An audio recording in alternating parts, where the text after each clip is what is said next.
This is Hadrian's Wall, built by the Romans to mark their northernmost frontier, stretching from Wallsend in Newcastle to Bowness on Solway, a distance of 73 miles. To put that into perspective, it's about the same distance as from the centre of London to the White Cliffs of Dover. Conquest of Britain began in 43 AD. By the year 100, the northernmost Roman legions were stationed along the Tyne-Solway Isthmus. In 122 AD, Emperor Hadrian ordered the construction of this wall to define his northernmost boundary to his empire. It took around 6 years to complete. The initial design included a fortified gate every mile, 2 observation towers in between, and a fortified ditch along the whole route. The final design included 80-mile castles, 160 observation towers, and 17 larger forts. One of those forts was Vindolanda. My name's Sonia Galloway and I'm the communications manager here at the Vindolanda Trust. Roman Vindolanda is famous for the discovery of the writing tablets.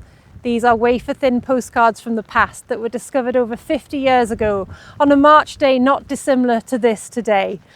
Robin Burley was in a deep trench and he found a wafer-thin piece of wood. When he prized it apart, to his absolute disbelief, it was covered in what he thought were ink hieroglyphics. The writing tablet was covered in this ink. He took those tablets to an expert at Durham University because he needed to have them deciphered. When he got there, to his disbelief, he opened the tablet up again and it had all gone blank. The expert suggested he went to Newcastle University to their photographic department to get Alison Rutherford to use infrared photography to see if there was any way of getting that writing back. And it worked. When he got the proofs back, the writing was there again for everyone to see. And those tablets have since been deciphered, and that first discovery was actually part of a care package. And the description said, "I send you from Satua 2 pairs of socks, 2 pairs of sandals and 2 pairs of underpants." The first reference to underpants anywhere in the world comes from this site. And it's magic. It's magic because of the simplicity of it, the mundaneness of it, and the fact that that could be a care package to anyone, whether you're in the military today, whether you're a student at university. It resonates with so many people. And that's what makes the Vindolanda tablets so special, because they're everyday messages, but these ones are from 2,000 years ago, and it makes them extraordinary. So it's sites like these that are really important because we find some incredible things like this tablet, and it shows us that some things are fragile, like memories, but if we share them with friends, with families, with anybody in the world, especially on social media where it's going to live pretty much forever, it's something that I'm trying to do in my own life, is just take more photos, take more videos, and just share my own story.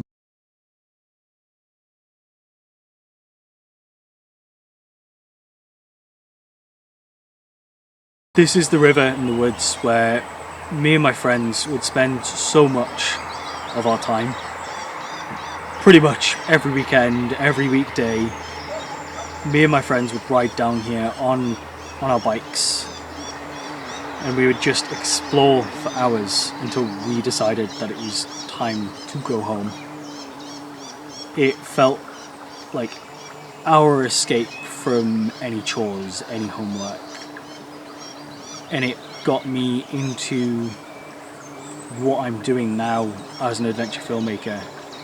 I wouldn't be as much of an outdoorsy person without that childhood. And I haven't been here in a good 10 years, but I can't remember a lot of my childhood, but it doesn't mean that the time spent here was invalid. In fact, it's more, because I can look on Google Maps and I can see the area and I can think about it, I might not have anything specifically that comes up as an image, but the feeling I get from just looking at the place is just a good feeling. And even if our memories fade, it's important to know that they still linger in our subconscious somewhere. So just behind me is Sycamore Gap, where a tree has stood as a symbol of endurance for the past 150 years. It was planted in the late 19th century by the landowner at the time, John Clayton, where it stood as a testament to resiliency and beauty. When the National Trust took over the land in the 1940s, that's when its fame began. But its true fame came from a little-known film starring Kevin Costner and Morgan Freeman, Robin Hood and the Prince of Thieves. That is where it's earned its nickname, the Robin Hood tree.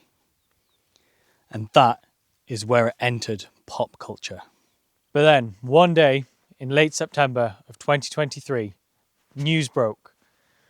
Sycamore Gap had been cut down. One of Britain's most photographed trees was cut down. I remember when all the headlines came out and the feelings that came with it when I saw the tree. It was devastating to see something so iconic, so beloved by the community, to be gone overnight. I grew up pretty much just down the road, and now this is a place that doesn't exist anymore, but people still come here because they want to see the tree that got cut down. And as a filmmaker and a photographer, I had these dreams of the tree and the whole sky being lit up by the Milky Way. And it was a dream shot that I can't get anymore.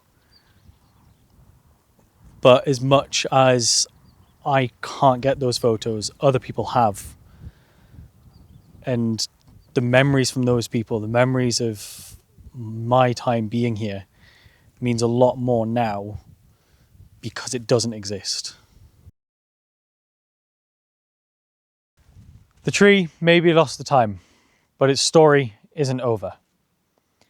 There's talk of another being planted in its place. Its saplings have been sent across the country to be planted, and some people even believe that the tree may regrow from the stump itself. Whether a new tree is planted or nature takes its course, the spirit of the tree will endure. Like Hadrian's Wall will never fade, neither will the memories of Sycamore Gap.